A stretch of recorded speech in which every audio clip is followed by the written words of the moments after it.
upenyu wake wapiweni, upenyu wake wejitema, wafukwane wake uchena, nafukizwane upenyu wake, nozoziwa upenyu wese, upenyu wangu wejitema, wafukwane wake uchena, shironda zenji tema zatama, zotatukamwe ya unoja, omfufukizwa nemwi Jesu, nasunungurwa nemutemo, nafukizwane upenyu wake,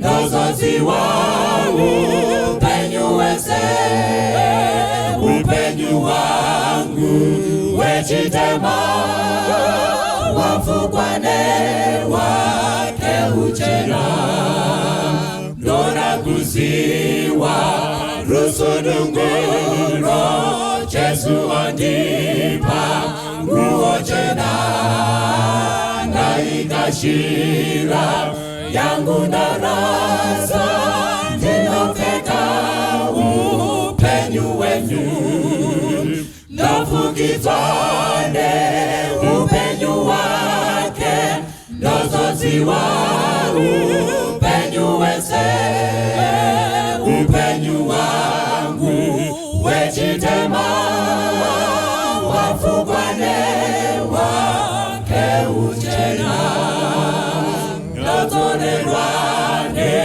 ruforo rwangu, ndaruramiswa nemitenzi, naerezwane izirenyu, nozokashira mbiri yenyu, nafukizwane upenyu wake, nozoziwa upenyu wese, upenyu wangu wejitema, wafukwane wake uchena.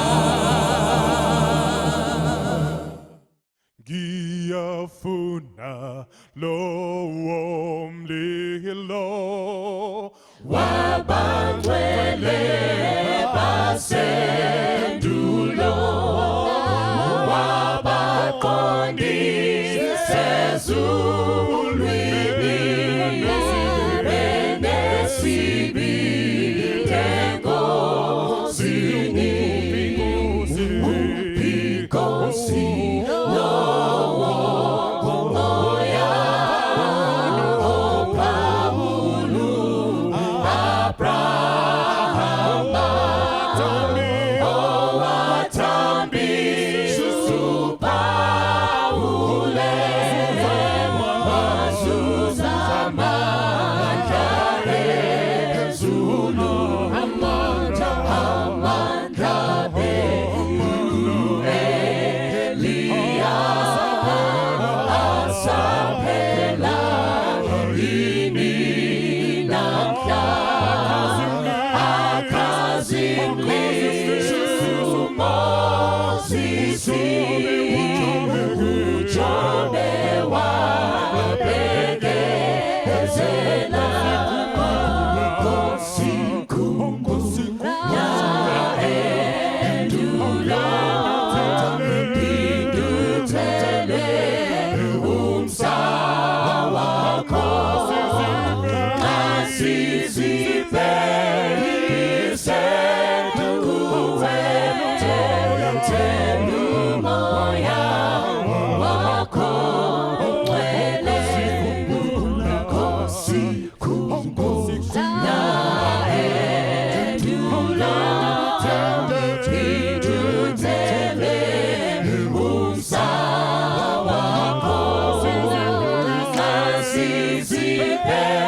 asizipelise tuwe telu moya wako mwele.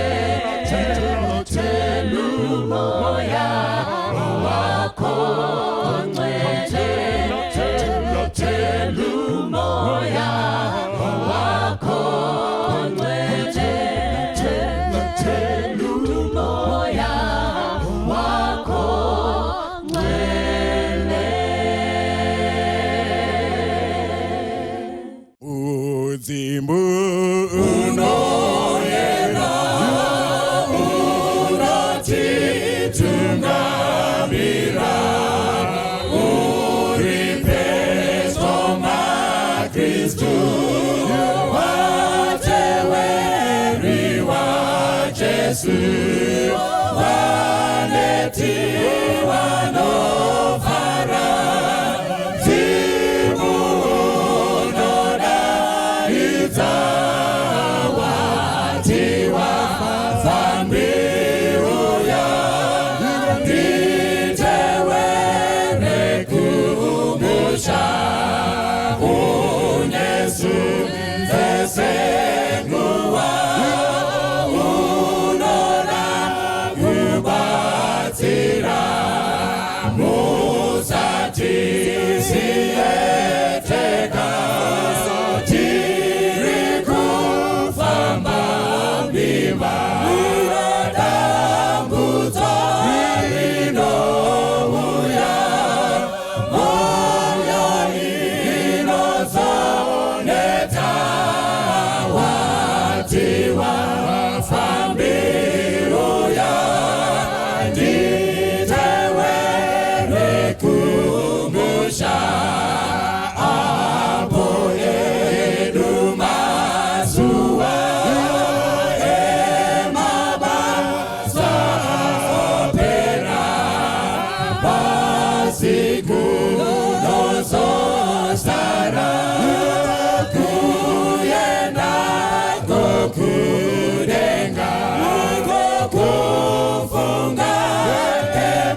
Toda kutenda Mwari, vana vaMwari, nemhaka yeupenyu hwatinorarama munyika yanhasi. Dziripo nguva dzinooma upenyu dzekuti ukatarisa ukateerera unoshaya ziva kuti ndochiita sei. But rega ndikutaurire hama, pane nguva yaunofanira kungorangarira nekuziva kuti kuna Jesu chete ndo kwaunofanira kuenda. Hapana kumwe kwaunoenda. Kana akakusiya unoenda kupi?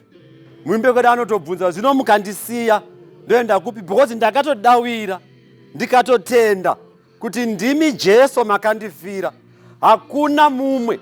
Nemhaka yezvamakandiitira pamuchinjiko, ndiri kutenda kuti ropa renyu parakaparara rakaparara kuchenesa inini. Zvinorema zviriko, zvinorwadza zviriko, asi mwana wenyu ndodawira iye zvino.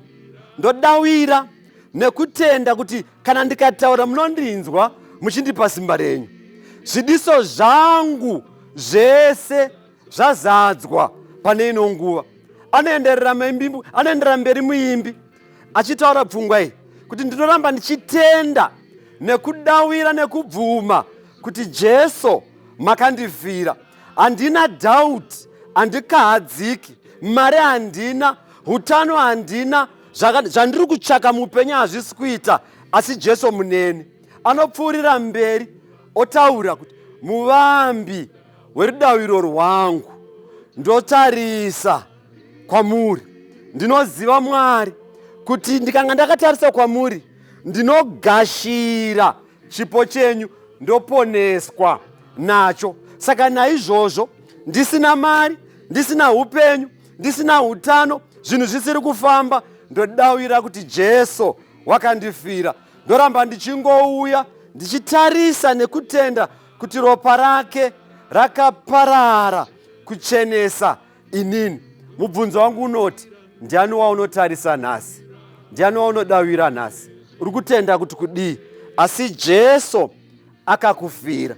Ukaziva izvi, ukazvirangarira, uchagona kurita rwiyo rwako mumwoyo kuti ropa rake rakaparara kuchenesa inini. Munamato wandinokusiyira nekukupa kuti Mwari vakuchengete, vakuropafadza, vakuitire zvakanaka. Kwaziwai vana vaMwari, toda kupa kutenda mukati menguva ino yatasangana mukati meshoko raMwari kuti tidzidze, tiwane dzimwe pfungwa dzingatibatsira kuti tirapwe neshoko iri, ritibatsire tose kuti tisare tamira panzvimbo. Mukati menguva inoi, kushuva kwangu zvikuru kuti ndidzidze nemi kubva mubhuku raJohn chapter 5. Pane pfungwa dziri pabhuku raJohn chapter 5. Tichaverenga chapter kusvikira pavhesi ya9. Asi pfungwa inokosha yatichagara pairi zvikuru iri pavhesi ya7. Regai ndipe musoro wenyaya unoti, ndinoshayiwa anondisundidzira. Ndinoshayiwa anondisundidzira. Regai ndiverenge pfungwa idzi. Vhesi 1 inoti, shure kwaizvozvo mutambo wavaJudha waivapo, Jesu akakwira Jerusarema. Zvino paJerusarema, pedyo nesuvo ramakwai, kwaiva nedziva rainzi Bethesda nechiHebheru. Raiva namabiravira 5. Mukati mawo, vhesi 3, makanga muvete vazhinji vairwara namapofu nezvirema navakaonyana, vaigarira kubvongodzwa kwemvura. Vhesi 4 yoti, nokuti mutumwa waiburukira mudziva iro neimwe nguva achibvongodza mvura. Zvino uyo waitanga kupinda mumvura yabvongodzwa waiporeswa, kunyange akanga akabatwa nokurwara kupi nokupi. Vhesi 5, Zvino kwaivapo mumwe munhu wakanga abatwa nokurwara kwake makore 30. Jesu akati abona munhu uyo avete pasi, zvaaiziva kuti wakanga akadaro nguva huru, akati kwaari, unoda kuporeswa here? Verse 7, which is our main key text. Murwere akapindura akati, Ishe, ndinoshayiwa munhu unondiwisira mudziva. Kana mvura ichibvongodzwa, asi ndinoti kana ndoenda, mumwe wonditangira kupinda. Jesu akati kwaari, simuka, tora nhoo dzako ufambe. Pakarepo munhu uyo akaporeswa, akatora nhoo dzake akafamba. Regai tiinamate. Baba vedu vari kumusoro kudenga, toda kukutendai panguva ino yamatitendera kuwana kuteerera shoko renyu. Shoko renyu rine simba, rinosvika panoparadzana mongo namafupa. Tibetserei patiri kuteerera shoko iri. Vamwe vedu tine kurwara kwakasiyana siyana. Vamwe vedu tina matambudziko akasiyana siyana. Tibetserei shoko ranhasi uve mushonga wokutirapa. Pamuri kushanyira pamadziva atiri akasiyana, musatitendera kusara tiripo. Tirayirewo kuti tisimuke, titoro nhoo dzedu tifambe muupenyu utsva.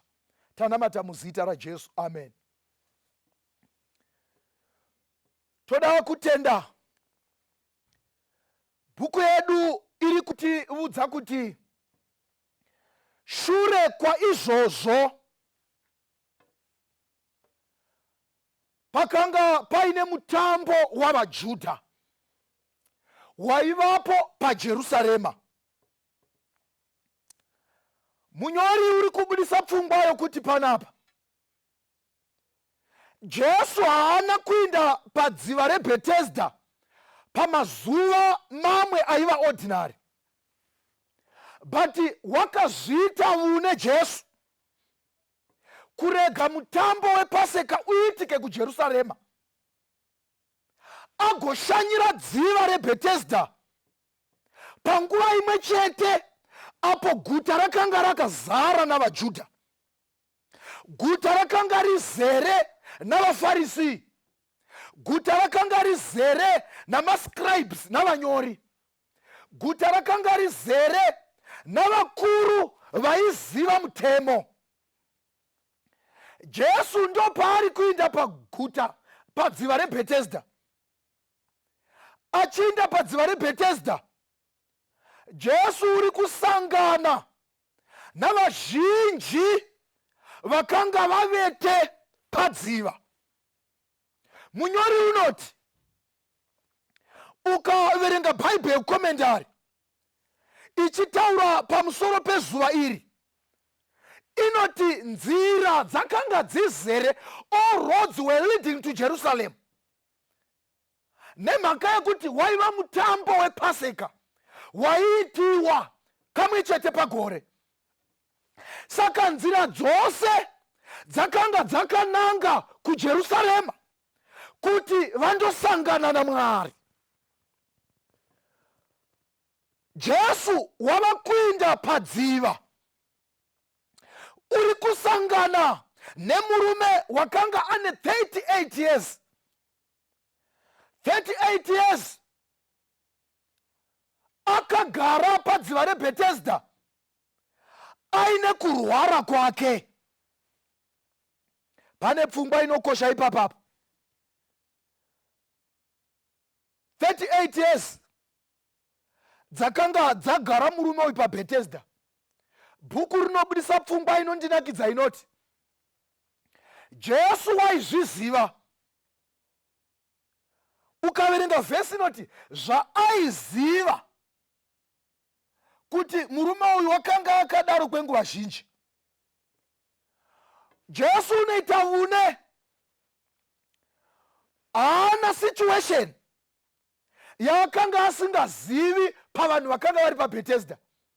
Wakanga achiziva vose.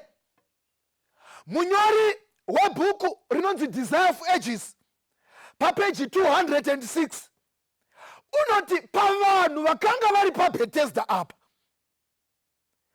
murume wamakore 38 aripo uyu, vanoti his case was the worst of these assembled on the brink of the pool. Vanoti pavanhu vose vakanga varipo, ndiye wakanga ari munhu wainzwisa urombo kupfuura vanhu vose. Zvakadaro Jesu unorega munhu unonzwisa urombo for 38 years agere paBethesda. Regai timbotarisa kuti ko iro Bethesda chaimbova chii, inzvimbo yakaita sei. Ukadzidza zvakanaka vadzidzi veshoko raMwari vanoti zita rokuti Bethesda pachiHebheru rakatorwa kana kuti rakabiwa richibva kupfungwa yechiAramaiki inoti Bethesda, kureva kuti imba yenyasha, house of grace. Saka Jesu uri kurega munhu achigara 38 years paimba yenyasha, ari muterrible situation, ari muchimiro chinohwisa urombo, chimiro chisingagariki, chimiro chisingabviri kuti munhu ararame ari. But Jesu unozviita nhando, unorega munhu arimo for 38 years. Regai nditaure navamwe mai nditi zvinogona mai kugara makore mazhinji muri muchechi yaMwari. Zvinogona mai kugara makore mazhinji muri mai vedhoka, muri mai veruwadzano, muchitoshumira navamwe, mugozikamwa muri nhengo yeprayer band yakasimba zvakadai, muchitangira vanhu vose kumuka, murimi munomutsa vamwe vaneta moyo. Asi zvinogona kuti kushayikwe zuva rimwe ramunosongana nenyasha dzaMwari, mugogara musituation yenyu, mugogara muchimiro chenyu for some time, kwamakore denga risati raburukira nyaya yenyu. Saka panapa tinoona murume uyu unogara for 38 years. Vadzidzi veshoko raMwari vanoti ministry yaJesu was only 3.5 years, meaning kuti Jesu ari kudenga asati aburuka panyika inoi. Wakavona murume agere padziva reBethesda, paitinerary yake Jesu ndokubva anyora kuti pandichadzika ndikandozvarwa naMaria, pandichaburuka panyika, pandichadzira ndikaenda panyika ndikandozvarwa paministry yangu, ndobva anyora kuti ndinofanira kuzopfuura napadziva rinonzi reBethesda ndiwanire murume uyo nyasha. Vanyori vamwe vanoti chimiro chaiva nomurume uyu, urwere rwaiva nahwo. Ukaverenga zvakanaka pavhesi ya 5 inoti zvino kwaivapo mumwe munhu wakanga abatwa nokurwara kwake. Vadzidzi veshoko raMwari vanoti kurwara kwakanga kune muchinda uyu kwaiva kwakonzerwa nokuda kwezvivi zvake. Saka vanhu vakamuregedza, vakamurega, vakati tokowaro zvakuwana nemhaka yezvivi zvako. Saka hakuna munhu waigona kumubetsera, hakuna zvepasi nokudenga munhu unogona kudzikinura munhu kubva muchivi chake. Apa hapakwani mabhishopi apa, apa hapakwani n'anga apa hapakwani vaprofita apa mafata hakwani apa. Nemhaka yei munyori unoti hakuna zita ratakapiwa kudenga napasi ratingasunungugwa naro kunze kwezita raJesu. Saka biblically murume waiti ndinoshayiwa unondisundidzira waireva zvokwadi. Nemhaka yei yake was not just infirmity, kwakusiri kurwara chete, kwaiva kurwara kwakanga kwakonzerwa nezvivi. Saka hama dzake dzinomutora dzinoenda naye padziva reBhetesda, dzinoti isu patinokwanisa kukubatsira kukusvitsa pano ndava zvekubvongodzwa kwemvura. Hama yangu, wotomirira vokubvongodzwa kwemvura kuchiitwa, wotaimira painobvongodzwa wowira kuti upone, nokuti izvi ndiwo wakazvitsvakira. Kuna vanhu vari muzvimiro zvakadai. Vamwe vedu vanorwara nemhaka yezvavakazvitsvakira. Kune vanhu vari muzvimiro zvakadai. Vamwe vedu vakavata muzvipatara nemhaka yezvavakazvitsvakira. Murume uyu munyori unoti wakanga azvitsvakira nyaya dzake ndokurwara.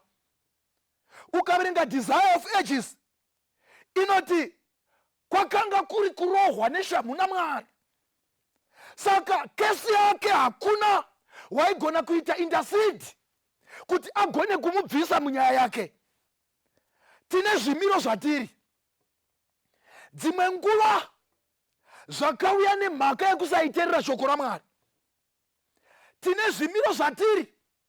Vamwe tapinda mukati mamadrugs, hatichagoni kunyange kubuda maari. Inyaya dzatakazvitsvakira. Vamwe tapinda mukati menyaya dzokudhakwa kwakasiyana. Inyaya dzatakazvitsvakira dzatisingachagoni kubuda. Vamwe vedu tine kenza chaiyo, imwe yakawiswa nenyaya yokuti taimwa nokuda zvinobata. Asi masituation atava, hakuchina doctor, hakuchina any physician, hakuchina herbalist unogona kutibura matambudziko akadai. Saka murume we38 years unoti Jesu ndizvo ndiripo pano paimba yenyasha, asi ndinoshayiwa unondisundidzira. Ndinoshayiwa unondisundidzira. Rega ndikubudze hama yangu mudikano, hazvichadi vanhu, nokuti ukaverenga pfungwa iyi pavhesi 7 umwe munyori unoti the pathetic replied,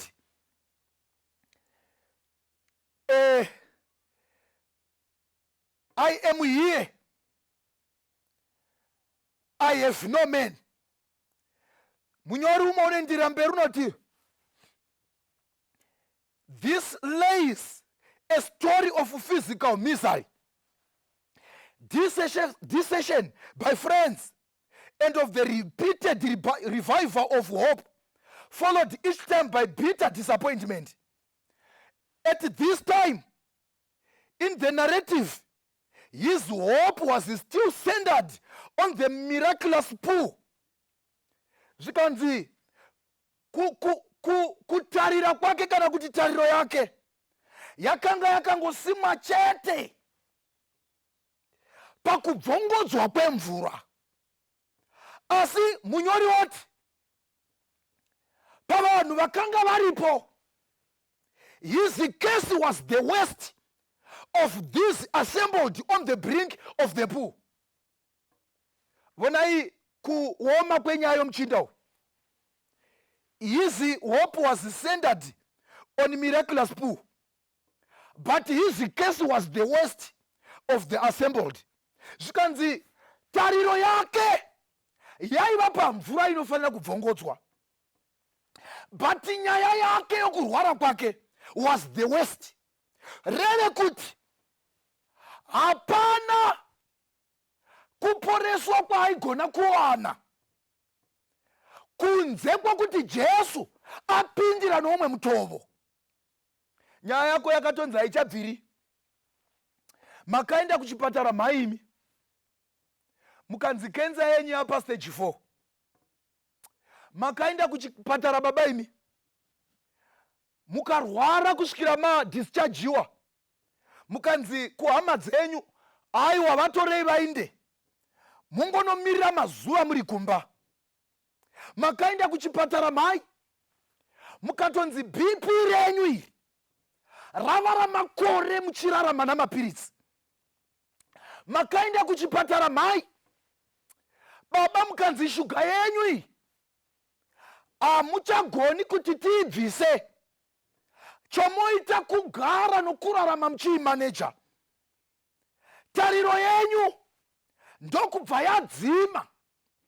Nemhaka yeyi yakanga yakasimwa mune vanoziva venyika ino. But muchinda uyu unoti chero zvakadaro pano pachiratidza kuti hapana tariro. Chero zvakadaro ndagara muchechi kwamakore, vamwe vachichata ini ndichisara. I will remain on the brink.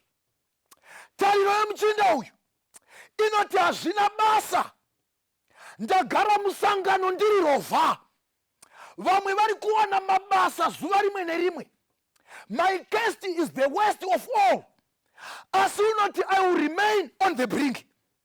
Muchinda unoti hazvina basa, taka apply mavisa navamwe, vamwe vakatoinda miri kuchando. Ini ndasara ndiri pano ndoga, ndiripo paimba yenyasha. I will remain on the brink. Unoti hazvina basa, takanyora chikoro navamwe tikapasa tose. Pamacredits andaitova nawo ndakanga ndakakunda vakawanda, but nemhaka yokuti vakawana wakavasundidzira, ini ndaramba ndiri pano for 38 years. Vamwe vakaona mascholarship vakaenda. Hazvina basa, washanda pakambani, mapromotion anouya achikudanyanga iwe. Asi uyu muchinda uyu unoti ndicharamba ndiri pano kusvikira ndawana anondisundidzira. Ndikudzayi vana vaMwari, mukati maupenyu hwatorarama so, kune vanhu vari pamhenderekedzo yeBethesda, nzvimbo iri right chaiyo vari pairi.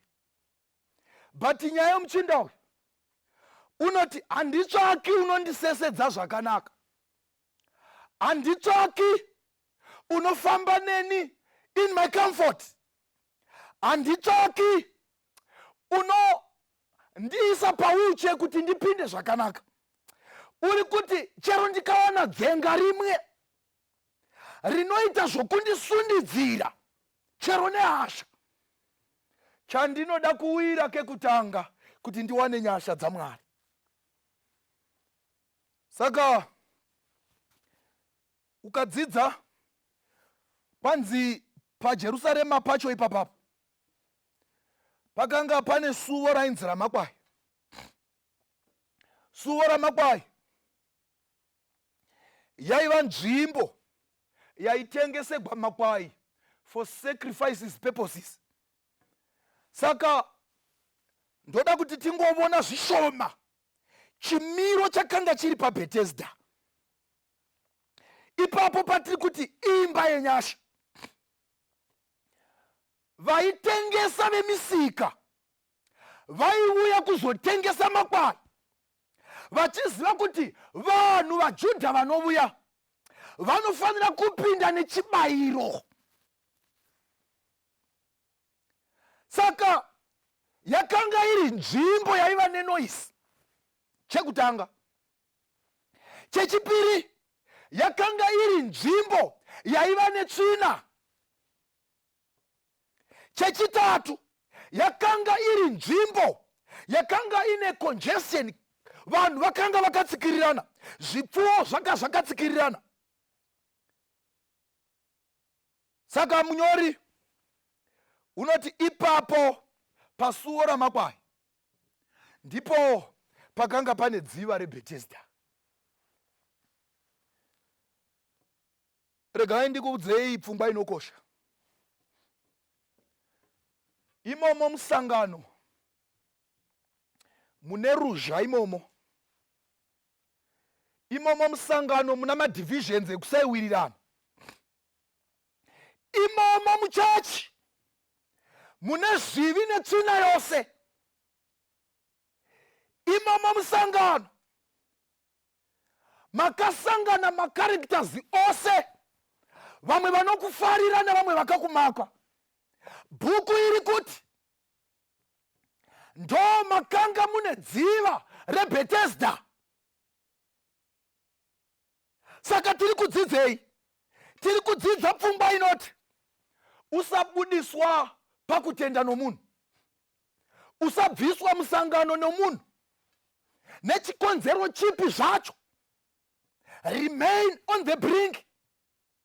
Rambira ipapo. Nemhaka yei tichirambira ipapo? Bhizinesi resangano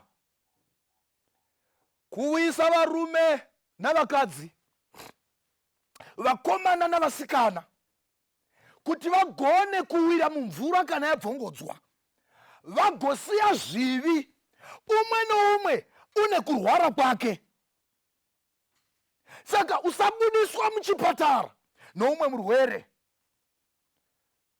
Pfungwa egolden idea inokosha zvakare iri kuti mukati mawo, verse 3, mawo kubvira mabiravira, magedhe kana kuti masuo, mukati mawo masuo wamashanu makanga muvete vazhinji vairwara namapofu nezvirema navakaonyana vaigarira kubvongodzwa kwemvura. Saka paiva namagedhe mashanu. Pandaiita tsvakurudzo yokuona nokuongorora kuti sei magedhe aiva mashanu, bhuku rinotaura pfungwa inoti akanga asiri magedhe ekungopinda nje. The ancient Jewish background vaiti kana vachivaka dzimba, vachivaka dzimba dzamadzimambo, vaisa anonzi mapochi kana kuti anonzi mabiravira. Airevei? Aireva kuti the moment yaunopinda napasuo iro rainzi biravira, waindobudira to the king's palace kana kuti to the king's throne. Ukaverenga reference 1 Kings chapter 7 verse 6, inoti Solomon paivaka imba yake wakaisa mabiravira aizoenda kuchigaro chake cheushe. Saka munhu waiti kana achida kusangana namambo waiuya womira pagedhe, womirira kutendekwa netsvimbo kuti anzi pinda wabvumidzwa. Kana aipinda pabiravira asina kutendekwa netsvimbo, zvaigona kumuurayisa. Kana ari mukadzi wamambo, zvaigona kumutoreresa vuhosi. Rangarirai Vashiti achitoregwa vuhosi huchipuwa Esther. Vakaita izvozvo nemhaka yekuti vaindomira pamberi pamambo. Mambo ndiye waitendeka netsvimbo.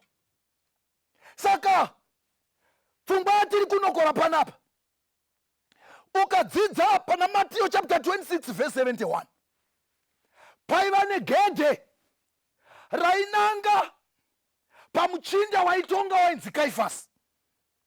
Ukaverenga Ezekiel chapter 8 verse 16, inoti ndakaona varume vakanga vakafuratira aritari netembere, vakamira pamasuo vakatarisa kumabvazuva. yaiva sanctuary yaitaridza iyo kuti yaiva namagedhe muinner court that were leading to the most holy place. Ndokwaiva nechigaro chaMwari yainzi the mercy seat. Ndomaiwanikwa Shekinah glory. Mukati imomo ndomaiva nethe cherubims dzaiva dzakafukidzira chigaro choushe.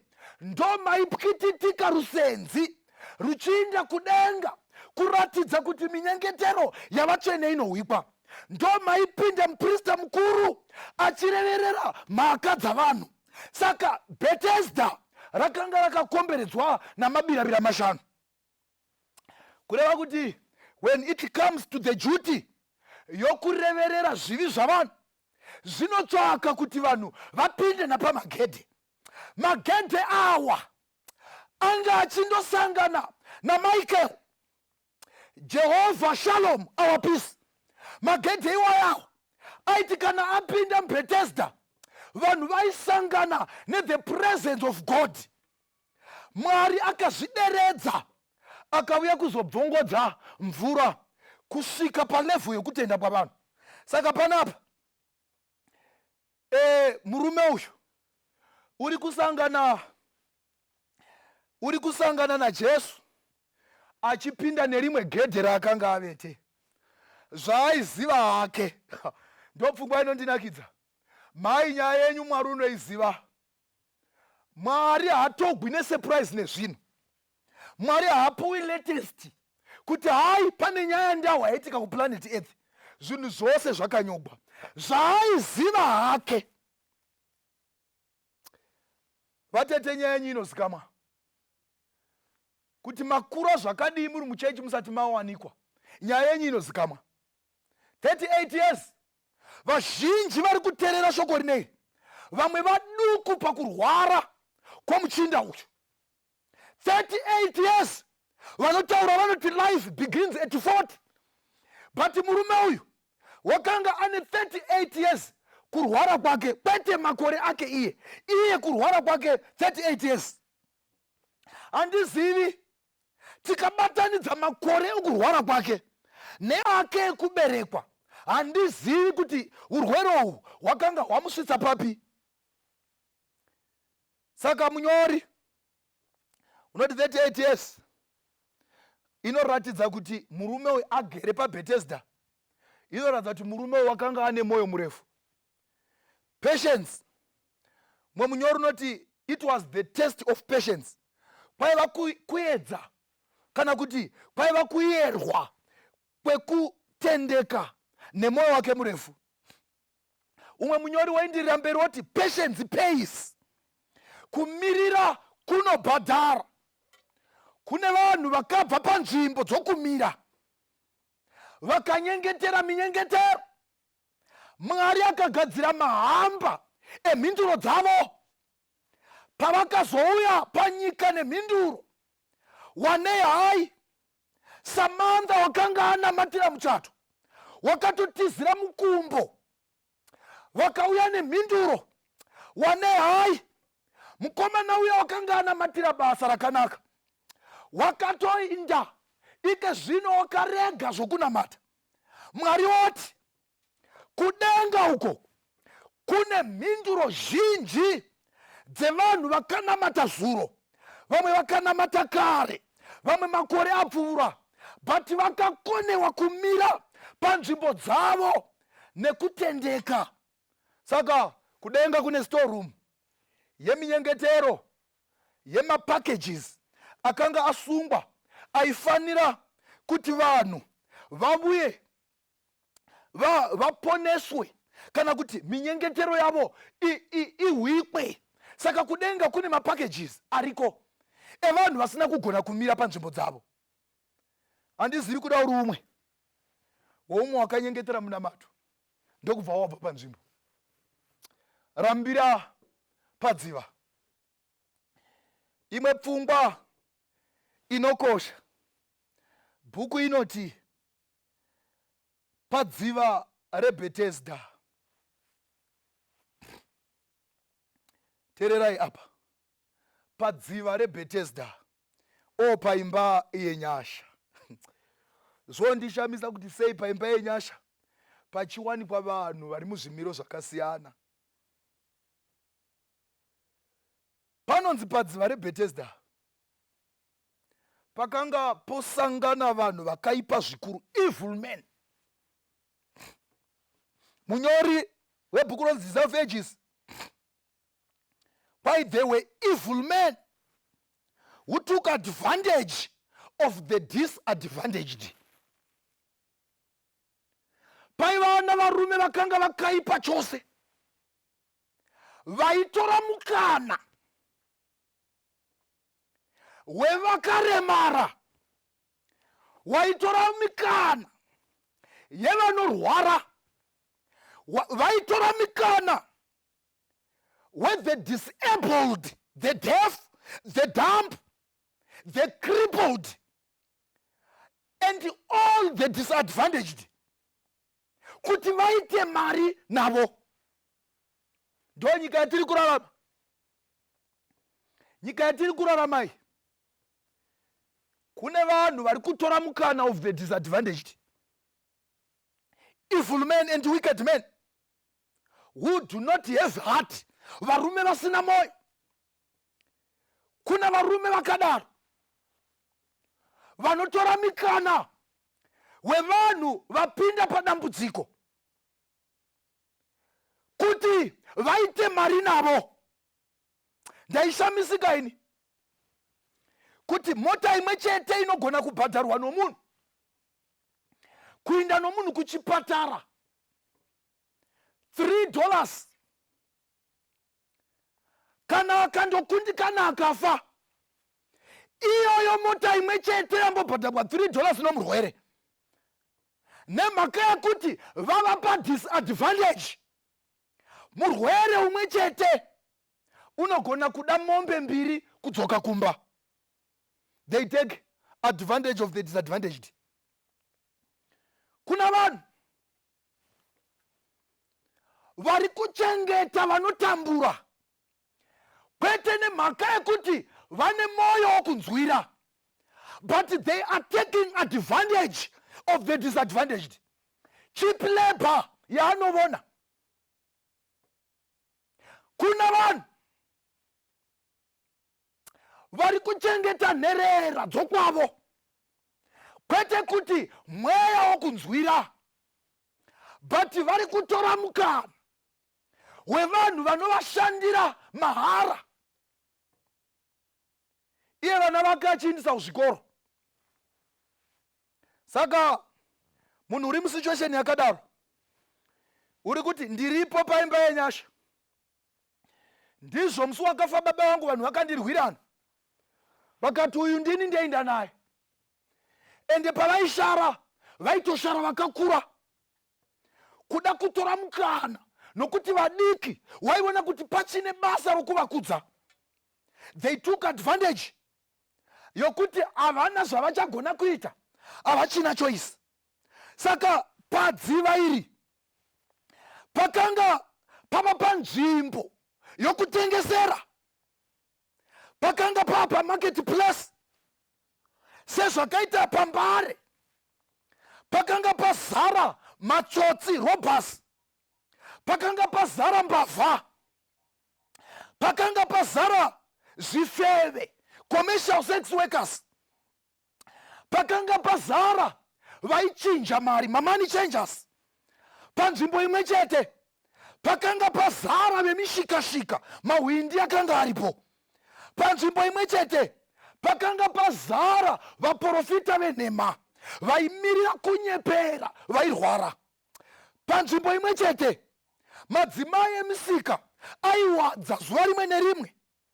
N'anga dzakanga dzavapo, vamaherbs vakanga varipo, vaitengesa mawheelchair vaivapo nokuti yaiva nzvimbo yezvirema.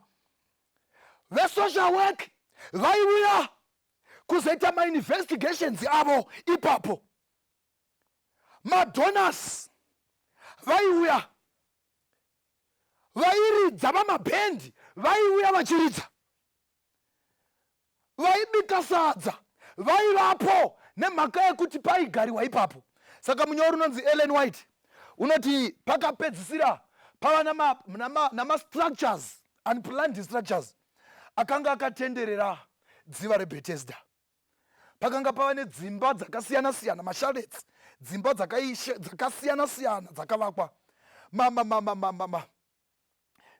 dzimba dzakangovakwa temporary kuti kana munhu kwaizonaya in the chilliness of the night and the heat of the day, dzaivabetsera kuti vagare imomo vakachengeteka. Saka ikanga vane nzvimbo inonoisa. Saka vaitengesa.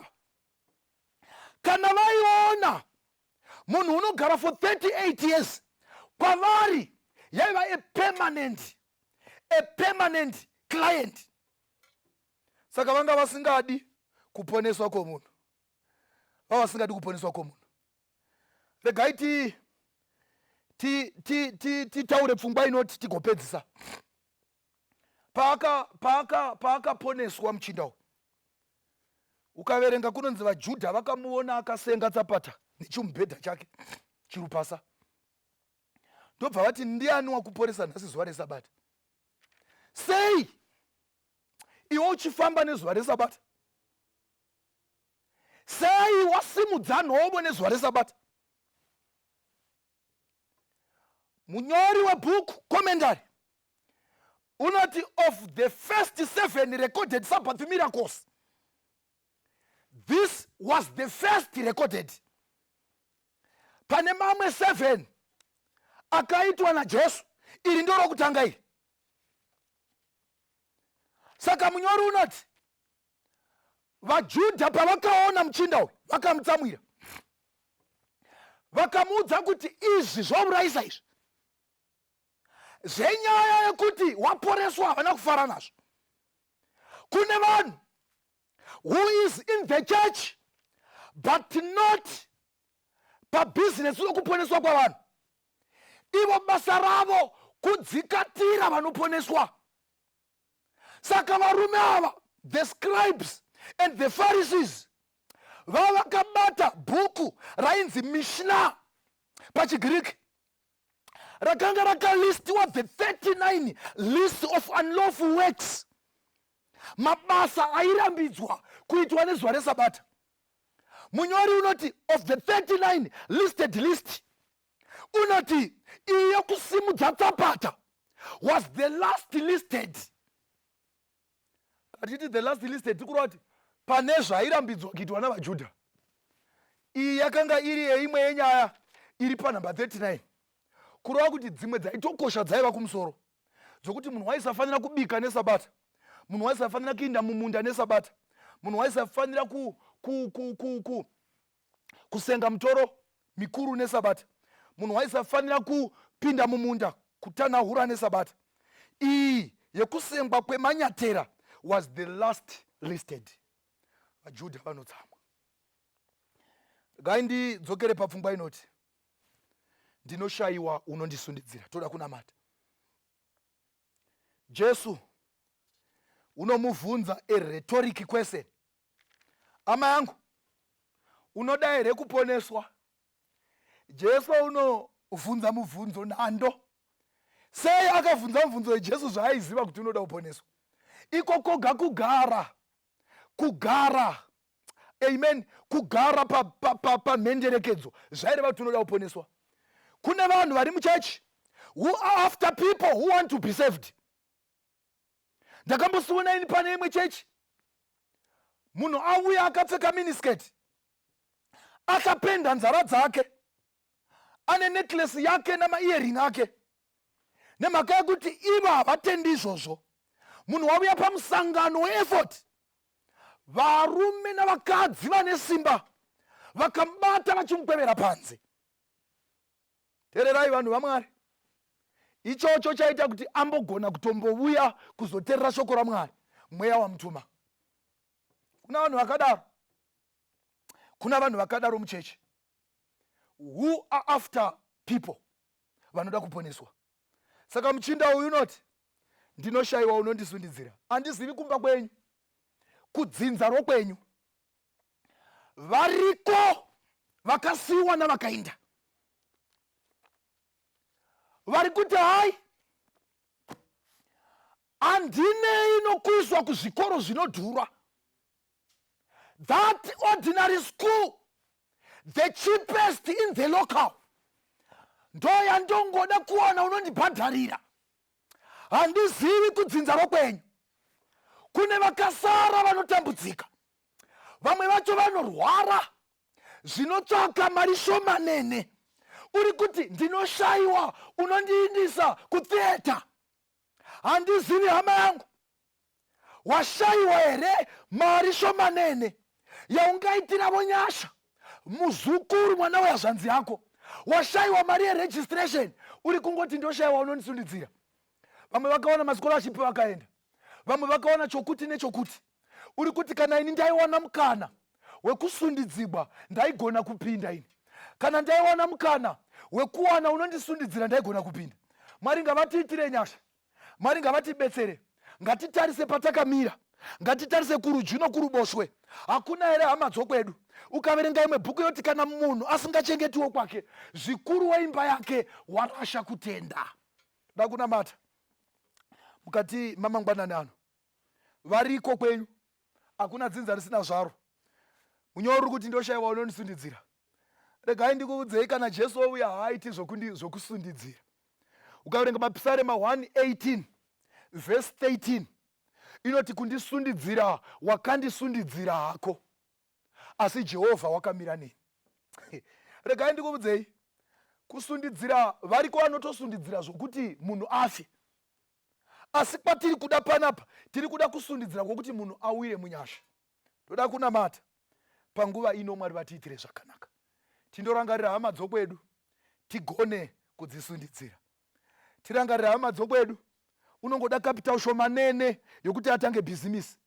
Unongoda padoko kuti atange zvaanoda. Umwe chaiye haadi zvikuru, unodemba kuti dendaiwana huku 20 dzoga, 20 chete zvangu zvaita. Dendaiwana unondibhadharira metsi dzoga dzandakafoira, zvangu zvaita. Dendaiwana ini unondiitisa dressmaking chete, zvangu zvaita. Mwari ngavatibetsere. Kana aripo unoti ndinoshayiwa unondisundidzira, chero vanhu vakakusiya, chero vanhu vakakuramba, there is a God in heaven. Kudenga kuna Mwari. Uchadarika nepauvete, uchadarika nepaugere, uchadarika nepawakatambarara, uchadarika nepawagariswa nomuvengi, agokusimudza. Munyori woti paakasimudzwa wakafamba akaenda noupenyu hutsva. Mwari ngavatiitire nyasha mukati megore rino iri. Mwari ngavatiitire zvakanaka. Pawanikwe pakati pedu vanogona kuita nyasha dzokusundidzira vamwe munyasha. Kana zvadaro kudenga koendeka. Bhuku yoti ndo zvatinoziva nazvo kuti muri vadzidzi vaJesu kana pakati penyu pane rudo. Mwari wokudenga atibatsire, vatiitire zvakanaka. Regai tinamate. Baba vedu vari kudenga, toda kukutendai. Toda kukutendai pamasikati iwano, mataura nesu. Mataura nesu nekuti manga mune chirevo nesu. Pakati pedu pane vanoda kusundidzigwa.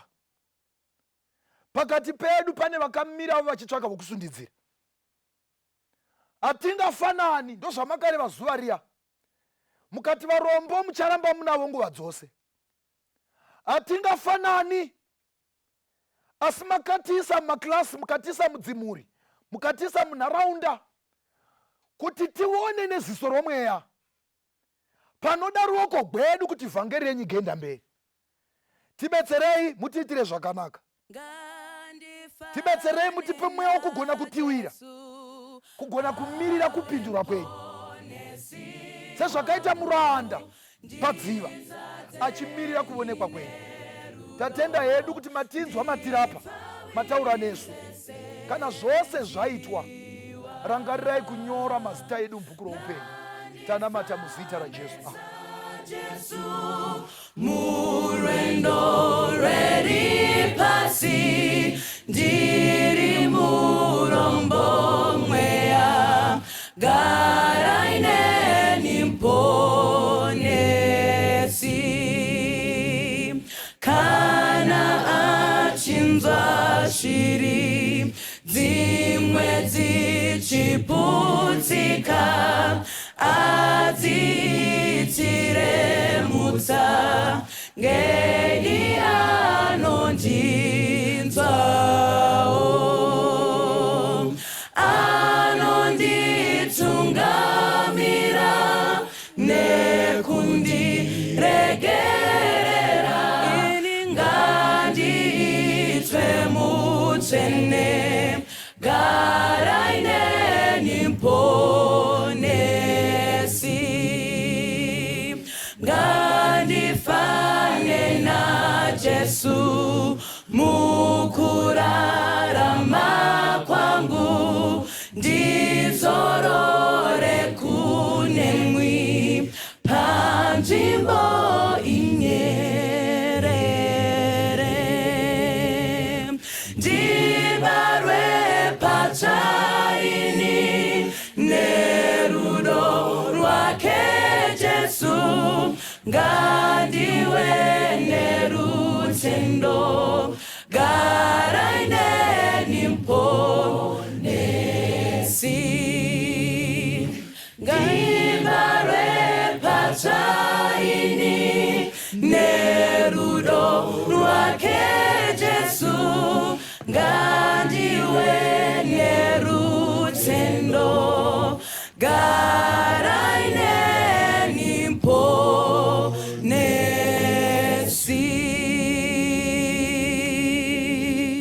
Jesu ngethanda ukwazi ngitshela abanye ngomusaba bathole ukukholelwa wezayo ukusifela okunye ngoje okunye ngoje mina wango waphela nangami ewazimdela ngoJesu mangifundiswe ingqondongaziswe moya ngcwele mfundi isiwaveza Kristu okunye ngoje rimwe okunye ngoje mina wango waphela nami ewazitela nayo Jesu mangizwane nayo Jesu sithandane izwi lakhe kimi yebo likhuluma konke okunye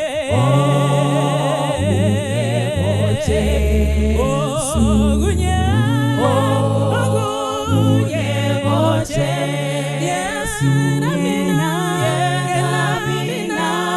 wango waphela nangami wazimdela ngoJesu nabukhosi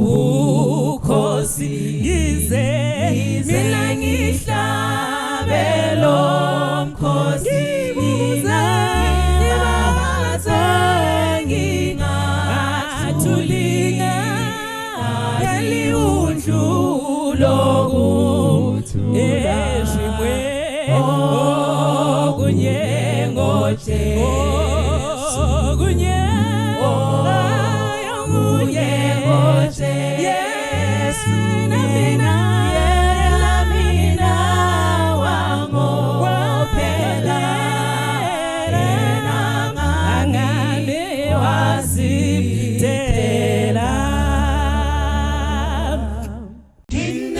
muponesi andoshamisa andondishamisa ini andondiwika mubakore dombo kunenzizi dzerufaro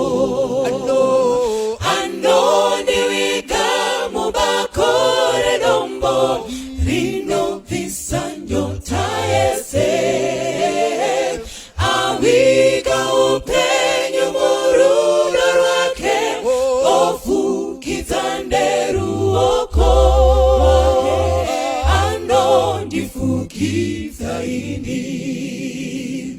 Ndina muponesi anoshamisa, anorerutsa mitoro, anondimisa handizoteneki, ndiye anondipa simba, anondiwika mubakore dombo, rinovisa nyota yese, awiga upenyu muruno rwake, ofukiza neruoko rwake, anondifukiza ini.